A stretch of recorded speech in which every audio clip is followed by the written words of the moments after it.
You are listening to Not on the Payroll right here at notonthepayroll.com. You can check us out at Facebook, YouTube, and on Rumble.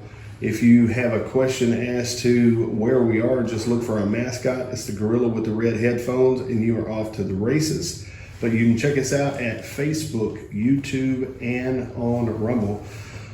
We have the privilege this afternoon of sitting down with newly elected County Judge of Newton, Ronnie Cochran. Man, I appreciate you taking time out of your schedule and just kind of chatting with us kind of about what all is going on, man. Thank you, Jake. Thank you for coming. So, quick question. Obviously, you know, the race, there was a lot of information that was released while you were running and while you were running against the incumbent, Kenneth Weeks. And I guess my question is, I know that we're only 2 or 3 weeks here into the first of the year, so, you know, maybe everything hasn't come to fruition, or maybe everything hasn't come to a head yet as far as what all you know, but how bad was it? Well, you know, at the end of last year, it was pretty bad. But, you know, we had, or the county had $2.6 million in the American Rescue Plan Act, which is basically COVID relief money.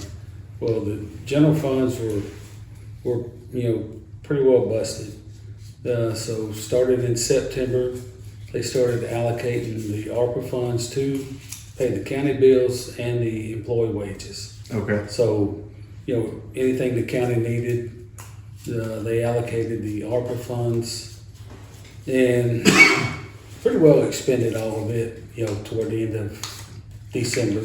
Okay. But we were fortunate enough, you know, there is a little bit left, you know, I think unallocated was maybe a little over 300,000. Okay. So, and you know, by the county using the ARPA money, paying all the bills and the wages, we did end up a little bit better shape. Than you thought you were going to be? You know, a couple $100,000 more than we thought would be. Okay. You know, January 1st, we're rolling to a new year. You know, we get the 2022 tax dollars allocated. So, you know, we're looking okay for right now. Things are still tight though. Things are still tight. Okay. You know, there was some things defunded, basically, you know, with Waste and solid waste, you know, the grants, emergency management, you know, right now, the solid waste, you know, I've created a standalone department with 200,000 of the ARPA funds allocated to fund solid waste. So we will fund solid waste. You know, there was, I think, 20 or 30,000 left in the solid waste department. So that's what we're going to utilize to fund solid waste with for 2023. Now, the only change, you know, would be a standalone department. I did hire a solid waste administrator. Okay. You know, basically a dual role position. You know, emergency management coordinator. You know, he retired. It wasn't funded. Okay. So this will be a dual role position. You know, he'll take care of the solid waste department, and then if we have any emergency situations, He can roll right in. he can roll right in and assist judge's office. And who is this? I hired Prentice Hobson. Prentice Hobson. Okay. He's a former commissioner, Okay. a 16-year commissioner, and he's actually, you know, he runs solid waste and he's real diligent with the taxpayer money. So, Sure. Okay. you know, the experience and the, you know, the management of the taxpayer dollars was. You already had that as He already had experience level. Yes. Yeah. Okay. So you basically killed 2 birds with one Prince. Yes. So. So, you know, basically, you know, people were saying, well, we didn't have any money, but you're hiring. Right. Well, it's funded with the ARPA money. So it's actually not impacting the budget for 2023 in any way. So you're able to. So I know there was a lot of question about whether or not funds would be able to be utilized like that in some of the other counties, some of the other surrounding counties, whether or not ARPA funds will be able to be used for, you know, for salaries and things like that. Well, you know, were you guys able to get some clarity on that? The clarity, it could be used for salaries, but it could not be used for bonuses. bonuses and retirement, paying toward the retirement fund. So that's something we will have to adjust out of there. Okay. Like I said, dual role position. Yeah. We're saving the county, over 100,000 from what it was last year. Wow. Okay. Well, also in that, I've got another position which is county grants administrator. That grant department was defunded last year. They had 2 people with a combined salary and benefits of over 100,000 a year. So I'm gonna hire one person to take care of the grants with, salary, between the salary and the benefits, you're looking at 55, 60,000 a year. So that's saving another, 50, 60,000 over what it was last year. Right. So you basically, the idea was that you were potentially going to have to come into office and lay a bunch of people off. That's what I thought. Is that become reality yet, or? That has not become reality. I spoke to TDM, which is Texas Department of Emergency Management. Okay. The county has $3.2 million in grant funds that are due back to the county on previous grants that we have to finish the paperwork, and hopefully we can get all that finished and the money refunded to the county this year. So we're working diligently on that to get that money. Along Did you have any clue that money was sitting out there? No, had no clue. Okay. I kept hearing about grant money coming back. Right. And some of it's back from 2013, 2015. Wow. So it's just, I guess paperwork hadn't been finalized out to receive that money back. So, Okay. but we will be working on getting that money back. So tell us, as I was driving up here, looked like you got a team of folks running around on top of this building. Yes. I noticed all the scaffolding and everything, and I was like, "Holy smokes, Will! What's happening here?" Well, with the new year, we get the new tax levy. Right. So the money was available to pay the roofing, and it was. I really can't take credit for it. I'd like to say, "Oh yeah, I got them working on it." But Sure. No, this was set up previously. And we got the money this year to pay for the roof. Okay. So they're kind of having to go with the historical elements and all that. And that was a lot of the holdup too, was getting the correct material to do the roof. I got you.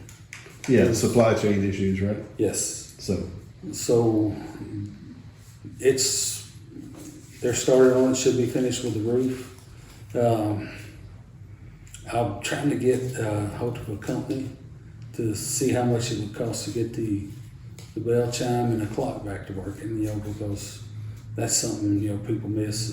The clock chimes, the clock working, bell chimes. Right. So trying to work on that. There's a company working on the Tyler County Courthouse that specializes in that, and I want to get them over here to look at it and see if we can give you some numbers. Give me some numbers on what it costs to fix a bell.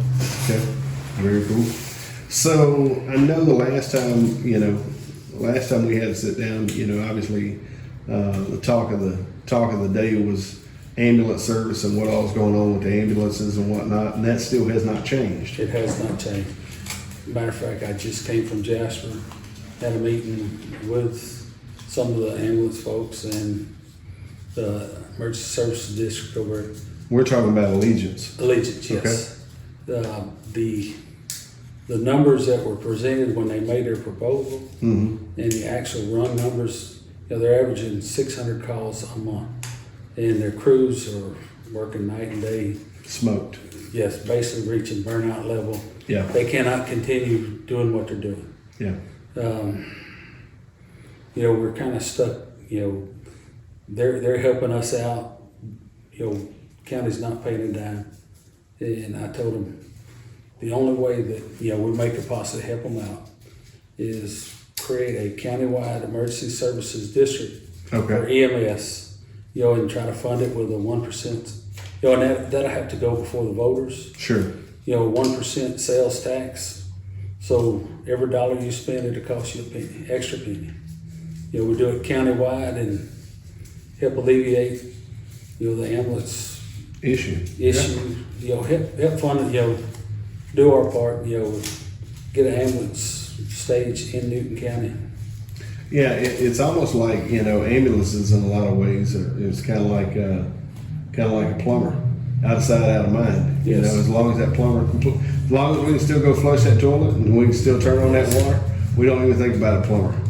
But sitting here in this office the last couple of weeks, Yeah. every day an ambulance goes by with lights, siren on. Yeah. So I can sympathize. I had worked jobs where burnout was real. Yeah. You just, Burnout's very real, especially in that world because it's high stress anyway. and then when they burn out, they never come back. Yeah. Exactly. So And we already got an issue in the labor pool yes, anyhow. But they're having trouble keeping, hiring paramedics, keeping paramedics, and the ones they do have, the call volume is totally crazy. crazy. And the other day they had 12 ambulances working Jasper, Newton County. They had ambulance from Zavala. With the calls in Jasper and Newton County, now they're going all the way down Evadale area. So Yeah. So let's go back through what you just said.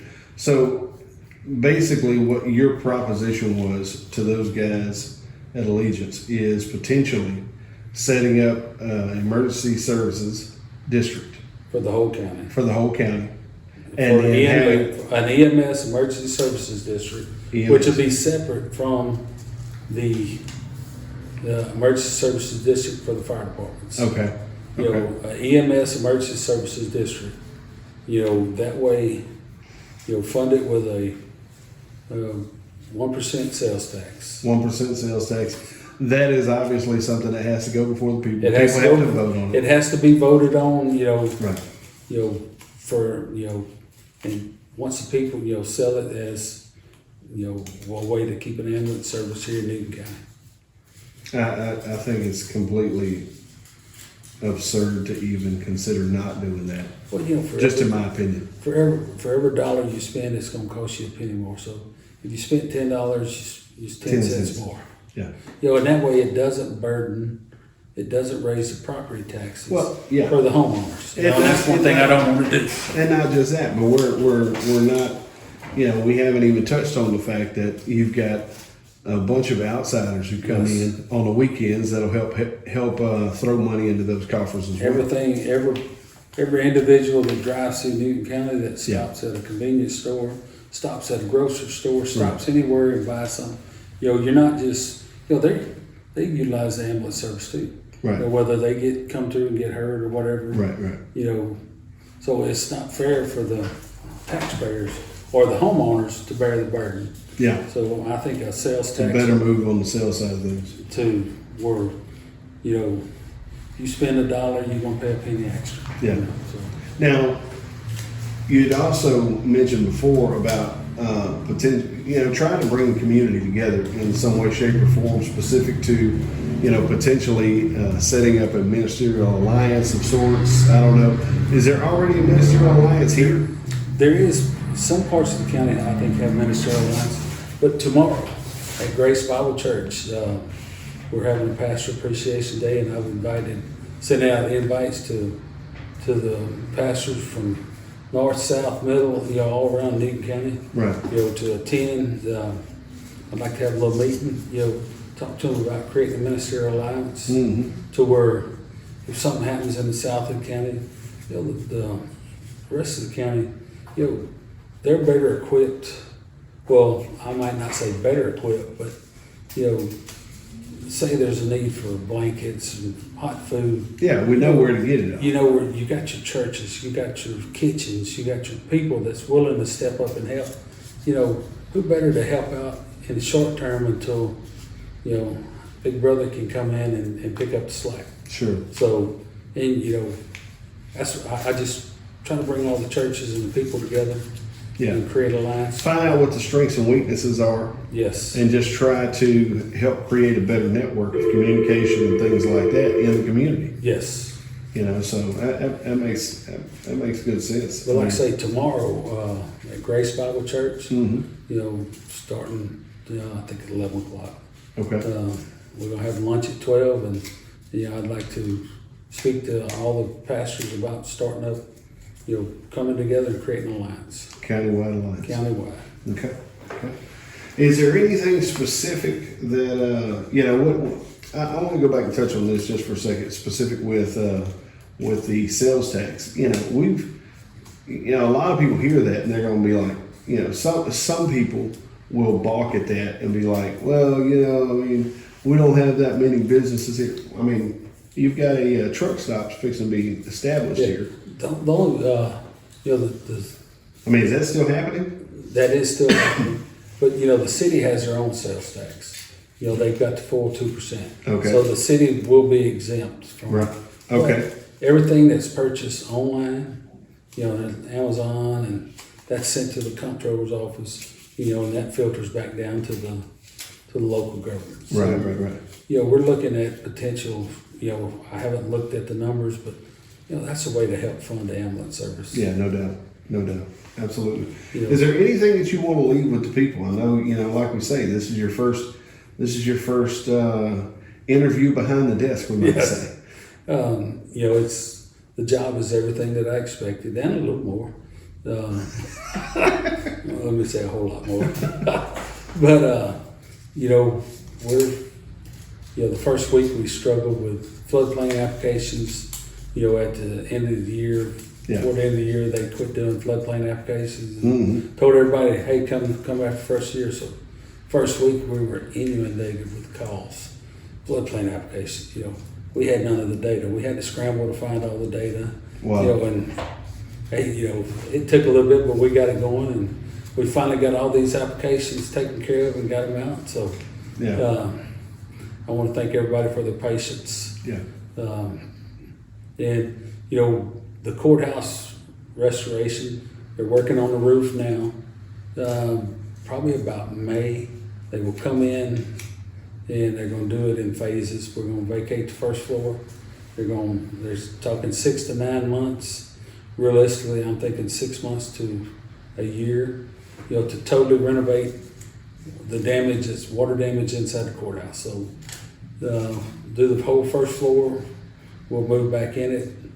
Then the bottom, second, third floors, they'll finish what they have. So this wasn't a decision that you made in the first couple of weeks? No, that was not a decision. This was already on the train on the tracks? This was on train on the track. We're going to make all the way around the courthouse. We're going to do what they call French drain. We're going to waterproof the bricks to keep water from seeping up, wicking up the bricks and tearing up the, basically we got a problem with the conduit. The limestone in there has totally corroded the conduit. So they will be replacing that conduit, repulling the wires. Wow. So, and do the French drains all around the courthouse, get the water away from it. And, once we get that finished, we should be good to go for another 25, 30 years. Wow. Interesting. I think maybe somebody said that before. Yes. Well, I tell you, I think this. I think it's sometimes it's kind of like marriage. I mean, it's like I heard a preacher say one time. He said, getting into public office is like a marriage, and you was only spending 1 or 2 hours with her. And she was only spending 1 or 2 hours with you. Now we're smelling what each other's breath smells like in the mornings. Yes. So there's a certain element to that. So Yes, there is. But no, man. Any final word you want to throw out to the people? We're getting there. We're going to get there. And as far as the stuff that's happened in the past, we're working on. Getting all that cleaned up, cleared up, and just give us time, and thank you for supporting. Yeah, there you go. Ladies and gentlemen, you have been listening to Not On The Payroll right here at notonthepayroll.com. Check us out at YouTube, check us out at Facebook, and check us out at Rumble. We will keep you guys up to date and up to speed as to what's going on here in the community. of Newton County, Jasper County, and Tyler County. And if you like this type of content, please like, share, and subscribe. We appreciate you guys for listening.